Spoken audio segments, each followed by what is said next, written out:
बिस्मिल्लाहिर्रहमानिर्रहीम। इन्न यौमल फ़स्ल कान मीक़ाता, बेशक फ़ैसिले जो ॾींहुं हिकिड़ो तयशुदा वक़्तु आहे। यौम युनफ़ख़ु फ़िस्सूरि फ़तअतूना अफ़वाजा, जंहिं ॾींहुं सूर में फूक हई वेंदी त अव्हां लश्करनि जी सूरत जे अंदरि ईंदा। वफ़ुतिहति समाउ फ़कानत अबवाबा, ऐं आसमाननि खे खोलियो वेंदो, बसि उहे दरवाज़ा दरवाज़ा थी वेंदा।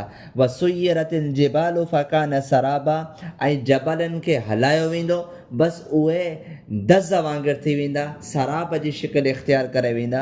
इन जहन्नम कानत मिर्सादा, बेशक जहन्नम इंतज़ार जे अंदरि आहे।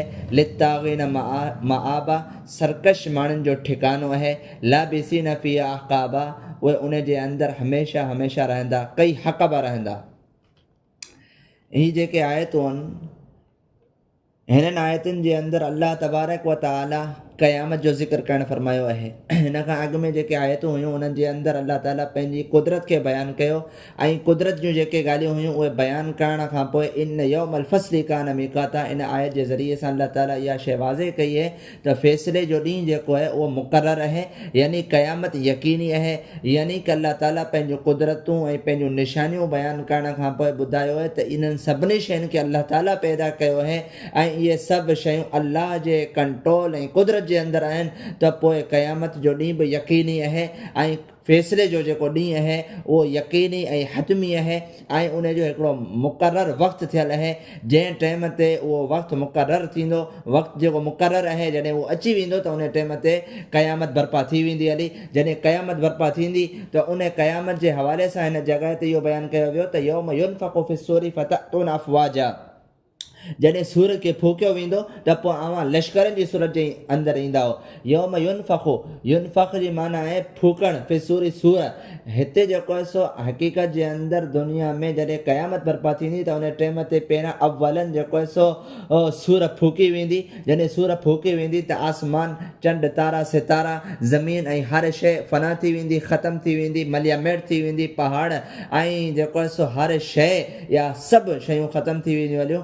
पर हिन जॻह ते जेका नफ़ख़ मुराद आहे, जेका सूर जो फूकण जे हिन आयत जे अंदरि बयानु कयो वियो आहे, इन मज़ा मुराद इहो आहे त जॾहिं ॿिए दफ़ा सूर फूकी वेंदी त पोइ सभु जेको आहे सो उथंदा, ऐं उन खां पोइ मैदान महशर जे अंदरि जमा थी वेंदा।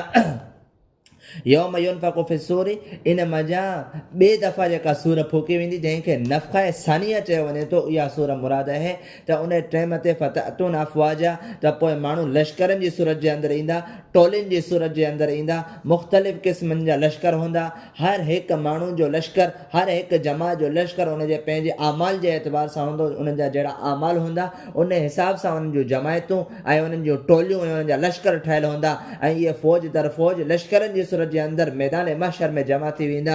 ऐं उन खां पोइ जेको आहे सो हिसाब ऐं किताब थींदो। अहिड़े तरीक़े सां हिननि जो जेको इहो जमा थियणु हूंदो, इन हवाले सां बाज़ मुफ़स्सिरीन इहा ॻाल्हि बि बयानु कई त इन्हनि खे पुलसरात ते जमा कयो वेंदो। उते जहन्नम जा फ़रिश्ता बि मौजूदु हूंदा, जन्नत जा फ़रिश्ता बि मौजूदु हूंदा। जिन जा आमाल नेक हूंदा त उन्हनि खे जन्नत वारा फ़रिश्ता उतां खां पार कराए जन्नत जे अंदरि खणी वेंदा। जंहिंजा अमल बुरा हूंदा त जहन्नम वारा फ़रिश्ता उन्हनि खे उन जॻह तां जहन्नम जी तरफ़ खणी वेंदा। त बहरहाल जॾहिं क़यामत बर्पा थींदी त उन क़यामत जे मंज़र खे हिन आयत जे अंदरि अॻियां अल्लाह ताला बयानु करणु फ़रमायो, वफ़ुतिहति समाउ फ़कानत अबवाबा, ऐं आसमान खोलिया वेंदा, आसमाननि खे खोलियो वेंदो त उहो आसमान जेको आहे अबवाब जी शिकल इख़्तियार कंदो, यानी कि दरवाज़ा दरवाज़ा बणिजी वेंदो, यानी ख़तमु थी वेंदो।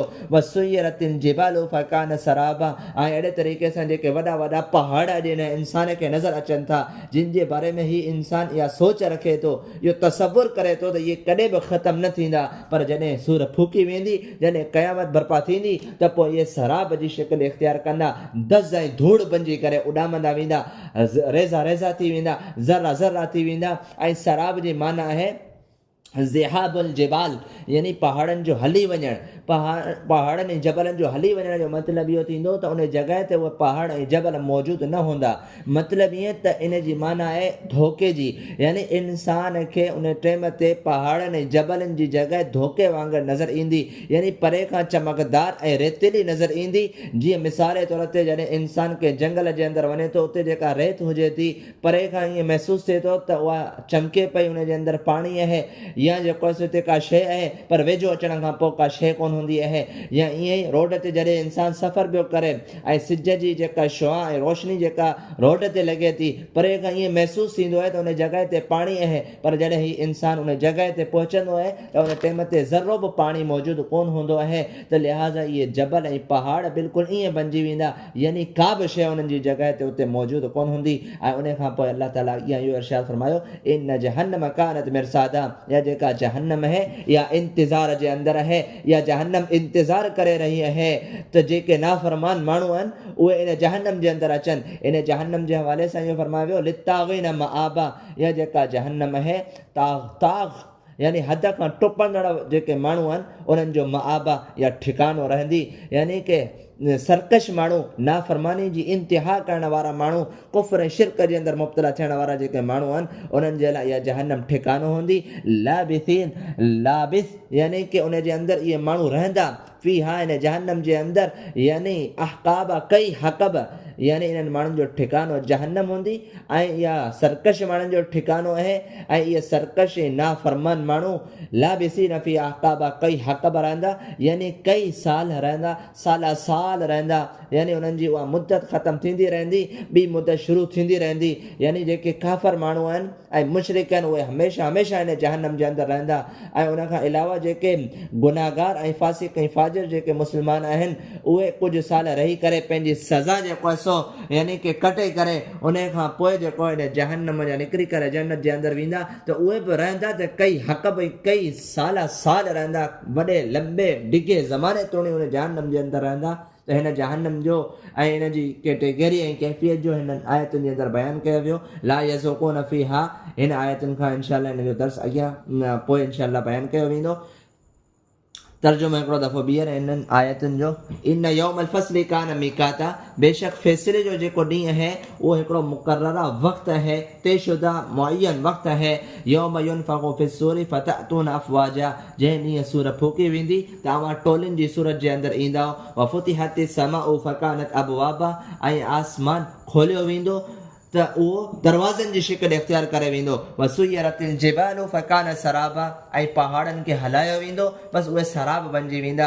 इन जहन्नम कानत मिरसादा, बेशक जहन्नम इंतज़ार जे अंदरि आहे। लित्ताग़ीन मआबा, सरकश माण्हुनि जो ठिकानो आहे। लाबिसीन फ़ीहा अहक़ाबा, उहे इन जहन्नम जे अंदरि कई साल रहंदा। व आख़िरु दावाना अल्हम्दुलिल्लाहि रब्बिल आलमीन।